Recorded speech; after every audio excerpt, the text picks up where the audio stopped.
ఇద్దరి మధ్యలో జరిగిన ఎన్నికలలో మొత్తం 7,500 ఓట్లు పోలైనవి. అందులో 20% ఓట్లు చెల్లనివి. ఒక అభ్యర్థికి చెల్లిన ఓట్లలో 55% ఓట్లు వచ్చాను. ఆయన రెండో అభ్యర్థికి ఎన్ని వచ్చినాయి అన్నాడు. సో 7,500 ఓట్లలో ఎన్ని ఓట్లు మనకు చెల్లనివి? 20% అన్నాడు.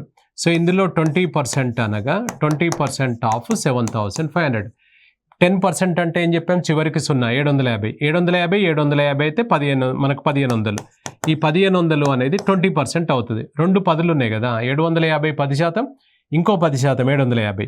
అప్పుడు 6,000 ఓట్లు కరెక్ట్ అయినాయి, వ్యాలిడ్ ఓట్స్. ఇందులో ఒక అభ్యర్థికి 55 వచ్చినాయట.